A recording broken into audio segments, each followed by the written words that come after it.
السلام عليكم. في ماتش بريس من المغرب. وليد الركراكي اولا هنيئا لكم على هذا العرض القيم، لان اليوم شفنا بطل العالم ينهار امام المنتخب المغربي اللي قدم عرض خاصه في الشوط الثاني، لولا بعض الاخطاء اللي في التغطيه اللي ما كانتش اللي تثبتنا في تسجيل الهدف.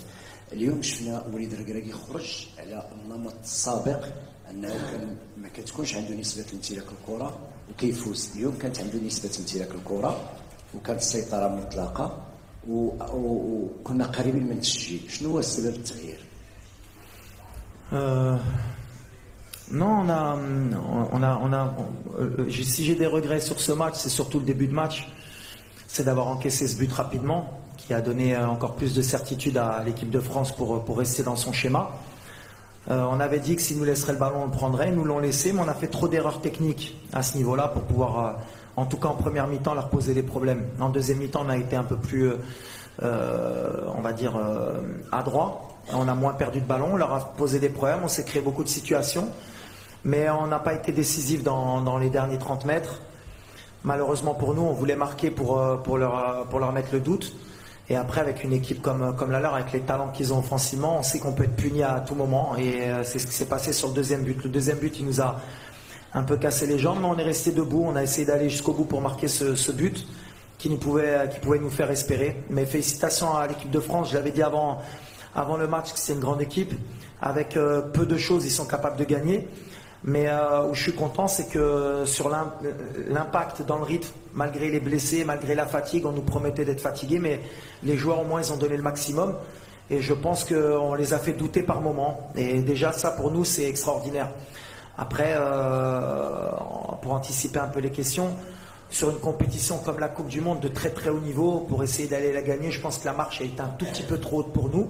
Pas en termes de qualité, pas en termes de tactique, c'était plus athlétique, plus physique. On a eu trop de blessures, trop de joueurs qui ont joué à pratiquement 60-80% depuis le début de la compétition.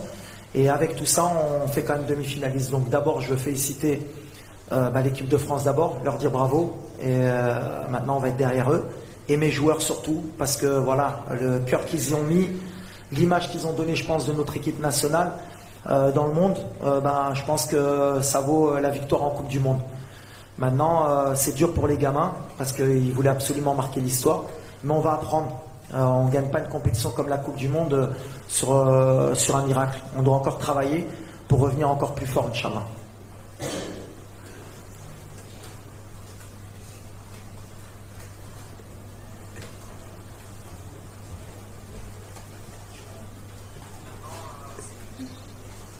Hi, I'm Marlon from NRK. I was wondering, you're going to play the third place match, the bronze medal match now. How big is your motivation to play a match like that, and will you consider to rest some of your best players?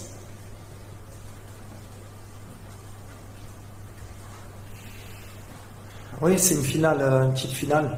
Ça va être difficile pour nous, surtout mentalement. Déjà, on a beaucoup de blessés, on finit sur les rotules. J'ai deux idées. Alors j'ai envie d'aller gagner ce match, on va tout faire pour le gagner, mais je pense que je vais donner aussi du temps de jeu à certains joueurs qui n'ont pas eu la chance de goûter à la Coupe du Monde parce qu'ils le méritent. Ils ont été extraordinaires avec le groupe.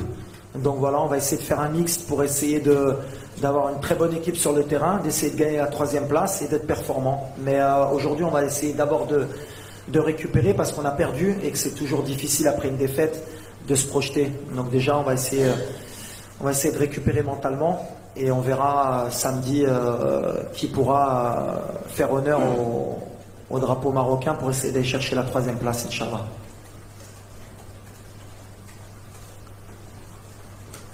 Oui, donc, in the middle here, please.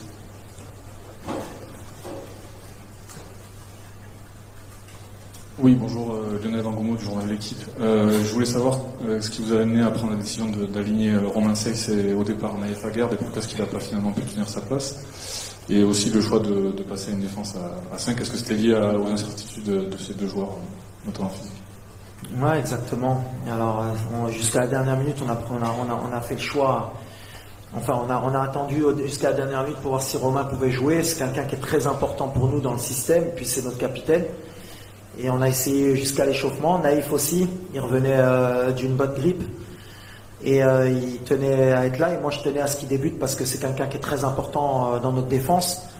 Et je pensais que c'était le mieux pour nous de jouer à 3 pour qu'ils aient moins de terrain à couvrir. Et puis aussi parce qu'on a 2 latéraux de très haut niveau. Et on voulait créer des problèmes avec Ndembélé et Mbappé. Déjà défensivement et aussi offensivement pour les obliger à défendre. Alors, des fois, on prend des risques. On avait travaillé sur 2 jours sur ce système-là. On était plus ou moins bien en place. Après, on a eu beaucoup de déchets. Puis après, la sortie de Romain nous fait repasser à 4. Après, avec surprise, on a été peut-être meilleur à 4 aussi. On avait peut-être plus de repères. Des fois, on fait des coups. On est obligatoirement obligé de pas se cacher. Et puis, on va passer à Afrique, c'est différent. On va être attendu. Mais on a 1 an pour se préparer. Déjà, je pense qu'on va mettre un peu de temps pour digérer cette compétition. Heureusement que le prochain rassemblement, c'est en mars. Mais je l'ai dit la dernière fois, moi, sur mon contrat, je me cache pas, hein, je suis ambitieux. J'ai dit que si on faisait pas minimum demi-finale, je partirais.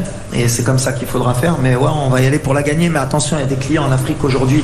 Ça a progressé. Quand on voit les absents à la Coupe du Monde, que ce soit la Côte d'Ivoire, l'Algérie, l'Égypte, plus les 5 qui ont participé, plus le Nigeria. Voilà, il y a au moins 10 équipes qui vont postuler à cette CAN. Et on va faire partie d'elle et on va y aller avec humilité aussi. Mais on travaille, on progresse, mais on a envie de la gagner. Sid Lowe from the English newspaper The Guardian. I wonder if now that it's come to an end, if you have a sense of the enormity of what Morocco have achieved, a sense of the impact this has had globally, and what that means to you and your players, and what you said to them after the game.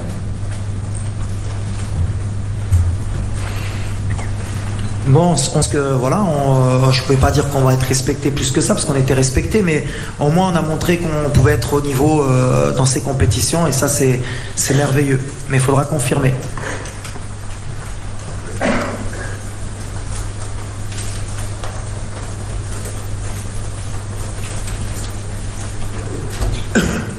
Hi Walid, Thiago from ESPN.